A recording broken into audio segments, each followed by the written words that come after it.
All right, so Deadpool and Wolverine is out on Disney Plus, and that means it's time for my review of it. Now, for those that have never seen my Marvel movie reviews, here's how it is going to go. First, I'm going to talk about what the movie is about, give my non-spoiler thoughts, so that way if you have not seen the movie yet, you can hear what I thought without getting spoiled. Personally, I don't know why you'd want to do that, but to each their own, I guess. Then I'm going to dive into plot points, and for that, there will be spoilers. So, let's get to it.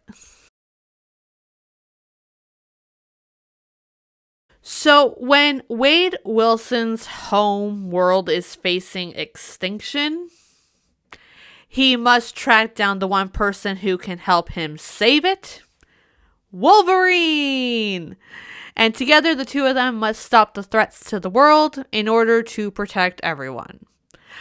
I know, it's not exactly a great summary of what this movie is about, but to be honest, I'm not entirely really sure what this movie is about. And it's kind of hard to do it without spoiling things. So,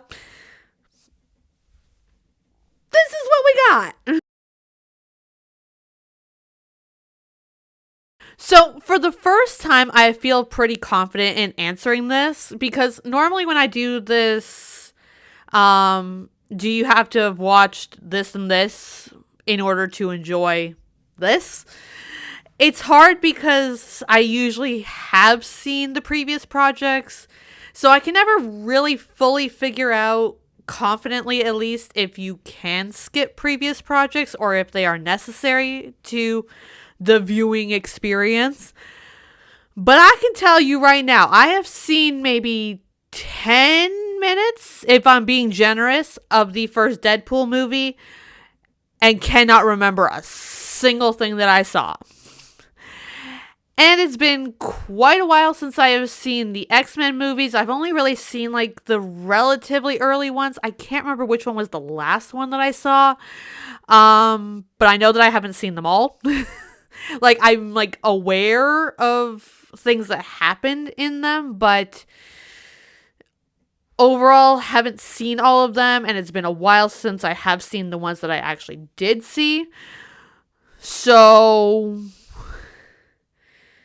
vague pieces of the movies are in my head, but not enough to actually be able to point out any references, unless they're like major things, in Deadpool and Wolverine. So,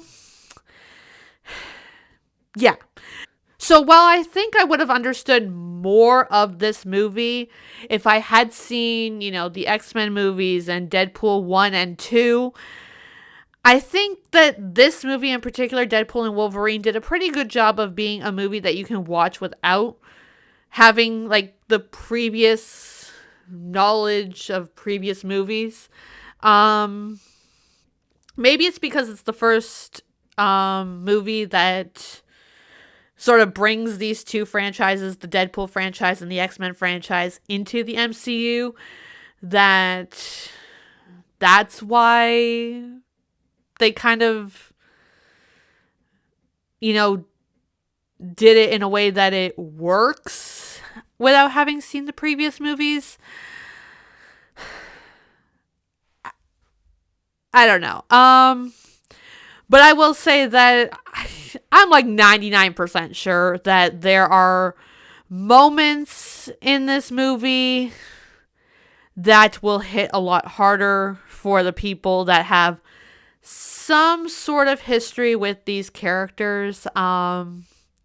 In terms of understanding the dynamics of these different characters with other characters within the movie. Like, there's a lot of, like, Wade Wilson's friends in this movie, and it's like, they exist, but I'm sure that if you had seen, like, Deadpool 1 and 2, that it would resonate a lot more in terms of, like, their friendship and everything being on screen. And same type of thing with Wolverine. Like, there's things that are in this movie in terms of, like, the character of Wolverine that I think, like, If you had seen the X-Men movies, you get it. But if you don't, you're not completely lost, but it doesn't hit as hard, if that makes any sense. Yeah. Now, I was prepared to not like this movie. Like, if you watched my trailer reaction to Deadpool and Wolverine, you know that I was like, I don't think this is going to be for me. I enjoy Wolverine enough. I'm not really a huge fan of Deadpool. I also don't love extreme violence, and the swearing I can take or leave, honestly. So naturally, this movie was poised to not be a good time for me. Yep. But I will say that I was pleasantly surprised by how much fun I actually did have with this movie. It's still not necessarily my cup of tea, but it is far from a bad movie, and it is a lot better than I was expecting it to be. I don't think it's a perfect movie, but then again, nothing really has been perfect, so there's that. I could have done without a lot of things in this movie. I wish that they had done certain things with certain characters differently. But we got what we got, and it was a pretty good time overall.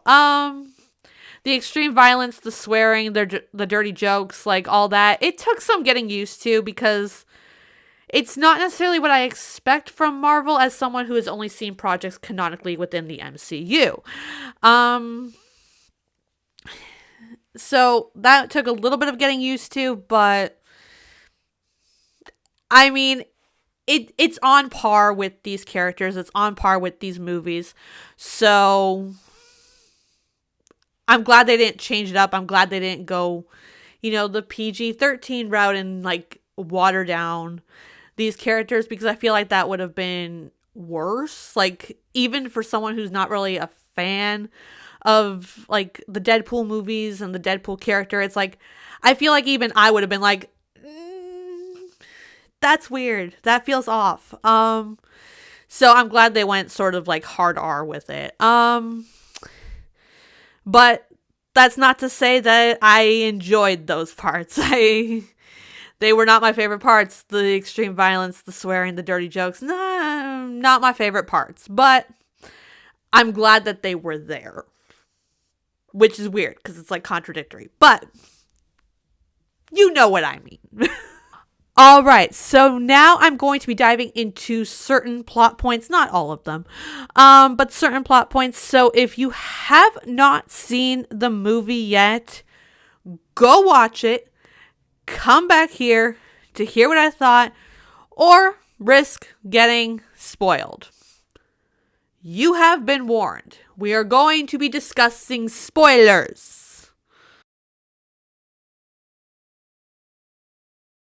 So I love that they kind of had Deadpool give us like a bit of a recap, like, explaining that Wolverine is dead. And I think it was like a good way to bring us newbies into this world and sort of understand what's happening on like the bare minimum level. It was also in character for Deadpool, so it was nice that they figured out how to do both things simultaneously. So that was fun. All right, guys, buckle in for this because we got a lot of cameos. We had B-15, Pyro, Human Torch, Sabretooth, Gambit, Blade, Elektra, X-23, and Happy Hogan. All with the actors that played them previously, or were supposed to, in the case of Channing Tatum. I love it. Like, I think, it was a fun way to bring these characters in. And while some of them didn't necessarily have a whole lot to do, and Some of them did not make it out alive. It was still great to see them. It was still great to sort of bring it all back home. I loved it. It was a lot of fun. I love good cameos, and these were good cameos. They were fun cameos, and I really enjoyed them. All right. So we had two villains.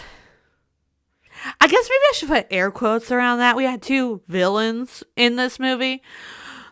First villain, Cassandra Nova, Charles Xavier's twin sister. She was sent to the void by the TVA before she could walk. Okay. We're told she killed Magneto. I have my issues with that. I love Magneto. Do with that what you will. And then we see her straight up kill Human Torch. So, she's villain. Got it? Yeah. Her powers. No, it's disturbing. Like, I'm like, give me the beheadings that we had at the beginning versus Cassandra's powers, because I'll take the beheadings over her powers. Like, seeing her hands going through their heads and moving around under their skin and going through their eyes, and it's just heebie-jeebies. I don't like it. Give me the beheadings. I want the beheadings. Honestly. That was less disturbing. As a villain, I think she was fine. I think there was potential with her. I don't necessarily know whether they reached that potential with her, but she was fine. But she died, so I clearly didn't have to care about her at all. Cool. Villain number 2, and the reason why I put air quotes, because we have Mr. Paradox, the TVA agent who is Rogue. No, not the character Rogue. That would have been probably a lot better than what we got. No, he was a rogue TVA agent. His villain arc was, let's end Deadpool's timeline faster than it's supposed to. Because Wolverine died in Deadpool's timeline, so Wolverine being the anchor being for the timeline, him dying, Deadpool's timeline was going to end for thousands of years. Okay, but he wanted it faster. I mean, whatever.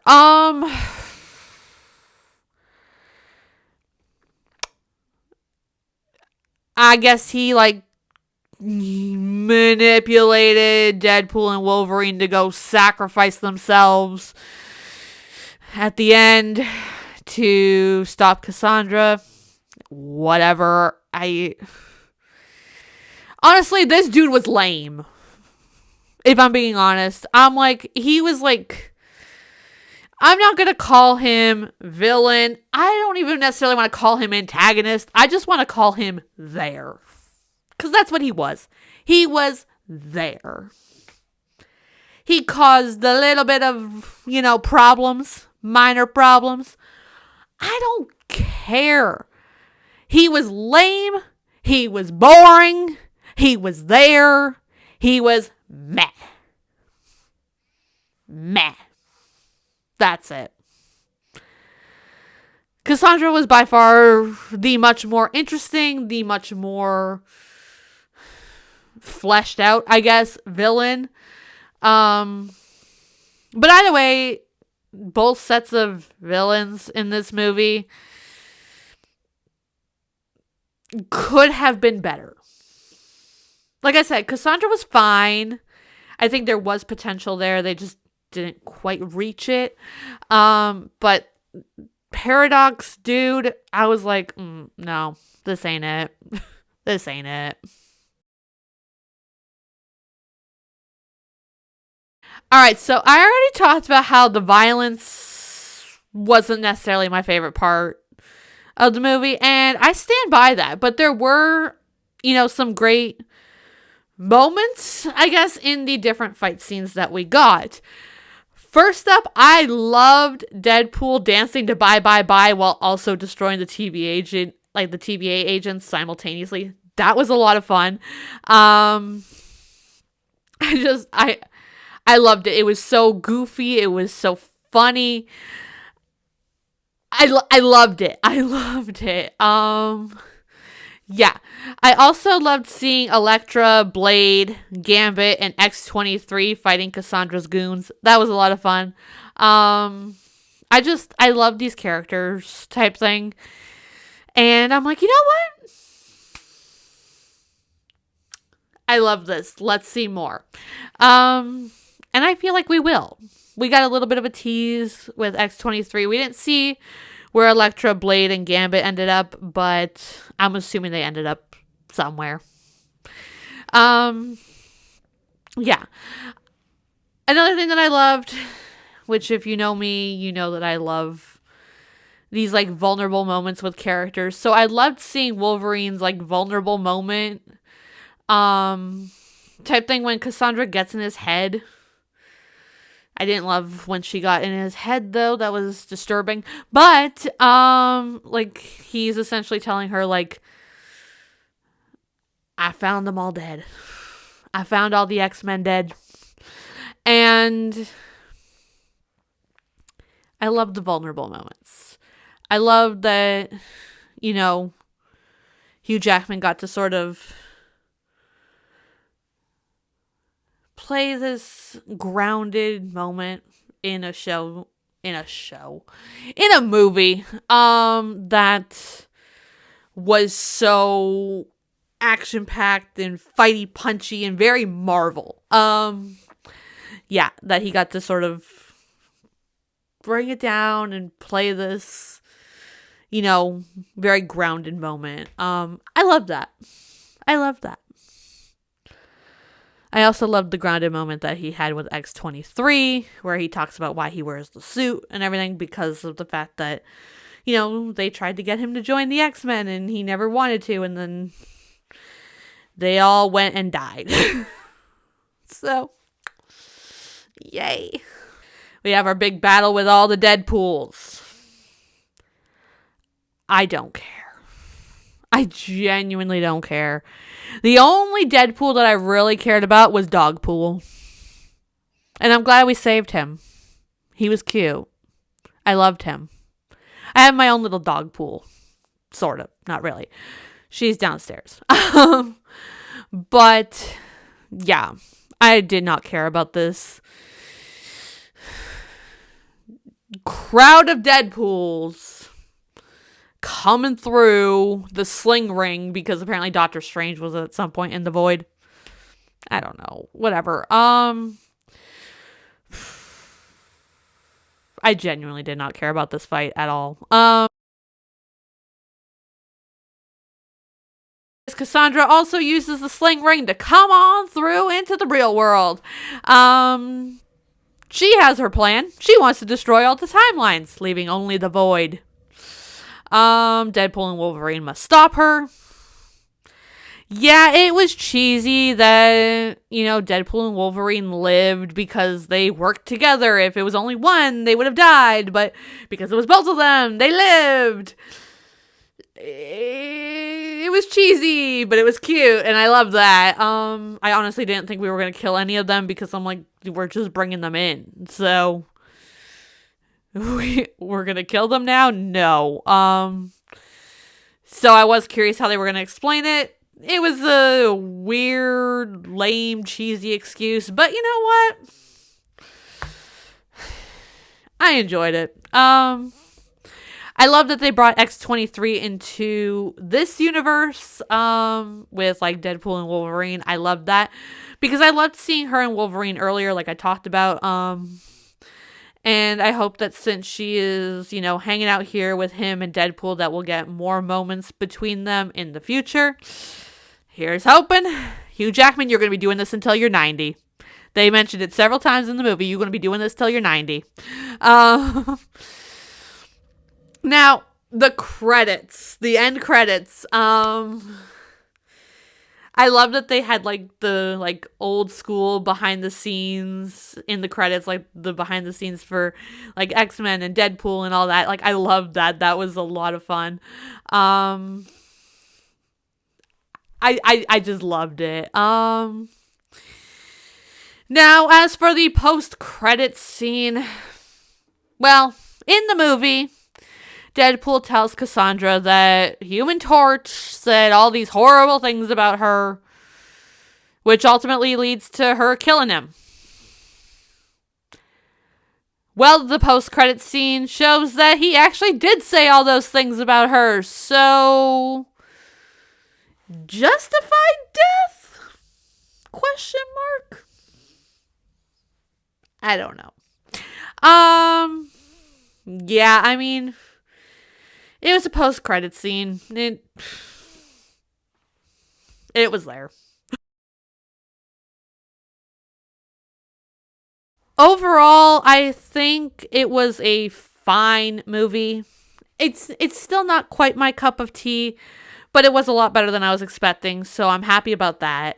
It was an adjustment in terms of being like a typically solo, like sole MCU fan, not really merging out of the MCU canon all too much. Like I said, I've seen like a few of the X-Men movies, the old school Fantastic Four movies I saw as well. But like outside of that, it's typically within the MCU canon. So this movie was definitely an adjustment. But I mean, it had to be. It had to be. There was no other way around it. I guess I wish that Cassandra had lived and carried on into the future because I think there was the potential there, but whatever. But overall, I think just as a way to bring Deadpool and Wolverine into the MCU and what that could potentially mean for the future in terms of branching out beyond these two characters, I think they did a really good job of essentially laying the groundwork, introducing the newbies to these characters, to this universe, to this style of movie. And I think they did a good job. It was a good first showing for these characters within the MCU, and honestly, I'm kind of looking forward to see where they go in the future. Even Deadpool, even though I'm not quite a fan of his yet still. But I am really looking forward to seeing where these characters go in the future. Hopefully somewhere. Hopefully this isn't just a one-time thing. Like, I don't think it will be, because why bother bringing it into the MCU if it's only going to be a one-time thing? But at this point, who knows with Marvel? So, yeah, that's my thoughts on Deadpool and Wolverine. But let me know, what did you guys think of this movie? Did you go into this movie completely blind, not having seen the X-Men movies, the Deadpool movies, the Fantastic Four movies, any of that stuff, the Blade movies, because we got Blade in there? Like, did you go into this completely blind, or had you seen those movies? Had you seen some of them? If you have, which ones did you see? I'm really curious to hear what everyone's thoughts on this movie were, and whether they came into this completely blind to these characters, or if they had like some knowledge or all the knowledge of these characters. I'm really curious to hear, because I feel like this is one of those things where it's just going to be all over the place with a lot of fans, and I don't know, I really want to know. So let me know what you thought of this movie in the comments down below.